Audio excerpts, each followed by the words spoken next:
Tidak ada kemajuan sebuah negara dibuat karena membangun infrastruktur saja. Demikian pemaparan singkat yang terdapat dalam buku Currency Power karya Ben Cohen. Jangan dikira Tiongkok membangun infrastruktur jalanan di sisi timur mainland zaman Deng Xiaoping selama lebih dari 40 tahun. Juga Amerika membangun infrastruktur jalanan dalam program New Deal-nya di tahun 1933 hingga 1936. Roosevelt, FDR melanjutkan hingga lebih dari 20 tahun kemudian adalah solusi membangun ekonomi bangsa Tiongkok dan Amerika. Bukan begitu. Aslinya, kedua negara itu membangun human capitalnya dengan cepat. Yang dilihat sekali lagi bukan jalanan, jembatan yang dibangun, jangan dilihat bendanya, tetapi membangun human capitalnya dengan 100%. Bahan material membangun infrastruktur, mulai dari pembiayaan, tenaga kerja, desainer, semua tenaga lokal dari Tiongkok untuk Tiongkok, dari Amerika ya untuk Amerika, demi negaranya masing-masing. Setelah bendanya jadi, human capitalnya jadi skillful. Itulah kalimat di atas terucap, tidak ada kemajuan sebuah negara dibuat karena membangun infrastruktur saja. Kalau fisiknya dibangun oleh negara lain,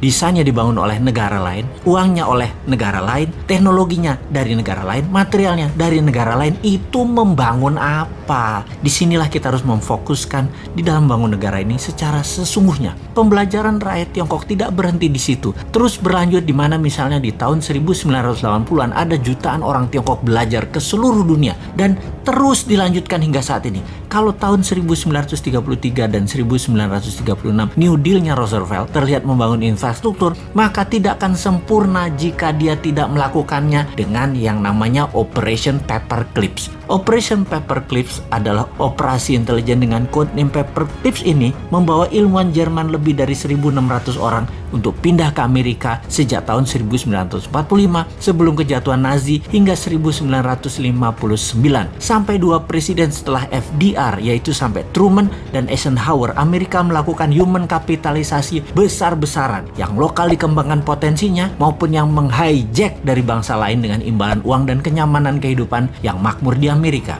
Inilah kemudian yang membuat Amerika di tahun 70-an mulai menunjukkan kejeniusannya bernegara. Apa yang dilakukan Amerika dengan MMT-nya Michael Hudson, yaitu melepas emas sebagai underlying dolar, alias dolar dicetak tidak lagi berdasarkan emas tetapi berbasis proyek produktif dan hutang, termasuk hutang ke negara lain. Melakukan strategi petrodolar, menguasai minyak, gas, energi dunia, membuat dolar sebagai senjata ekonomi dengan menguasai 60% transaksi dunia pada saat ini. Dan sampai saat ini penguasaan 60% world wealth atau kekayaan dunia melalui Wall Street dan kekuatan politik luar negerinya, Amerika lah rajanya. Tiongkok tak kalah strateginya. Ketika Anda bertemu dengan petinggi PKC Partai Komunis Cina, para elitnya, tidak ada yang tidak bisa berbahasa Inggris. Karena kebanyakan mereka adalah S1 atau S2-nya, bahkan S3-nya itu di luar negeri semua. Bernegara satu partai itu membuat abdi negaranya, pegawai negerinya harus berstandar scholar, orang makan sekolah semua. Ketika Xi Jinping 2013 menjadi presiden Tiongkok dan ketua PKC Partai Komunis Cina, mulailah langkah pembersihan dari korupsi. Puncaknya dilakukan, dia menghukum lebih dari 1 juta orang anggota partai yang korupsi,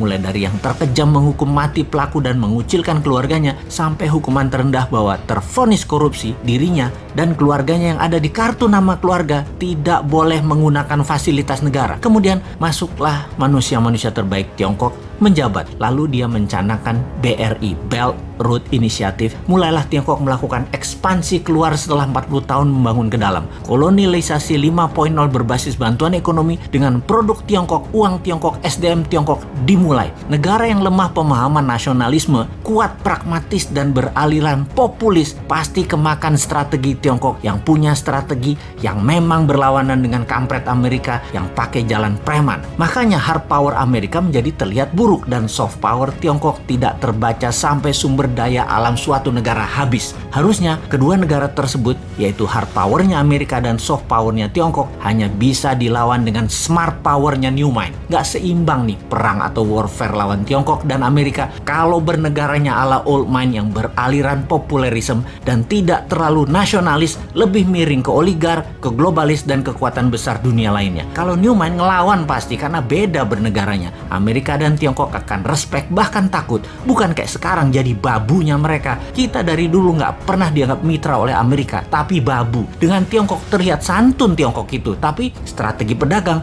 Kalau ada maunya mereka itu ngeri deh. Tiongkok kalau lihat peluang untuk kaya dan sukses, mereka jago dah di dalam menjilat dan bermanis-manis lambe kepada siapapun. Jadi yang ke depan kita harus lakukan adalah benar. Human capital kita perkaya ilmu sainsnya dengan mengirim pembelajar 10 juta orang ke luar negeri dalam 5 tahun ke depan, lalu bubarkan semua aturan yang ada dalam birokrasi serta perizinan untuk usaha. Tidak ada izin apapun untuk berusaha kecuali berdagang dan berbisnis barang berbahaya dan strategis seperti dunia aviasi, kesehatan dan jasa keuangan, lalu produksi senjata serta mineral langka juga berharga. Itu yang baru ada izinnya. Yang lainnya bebas.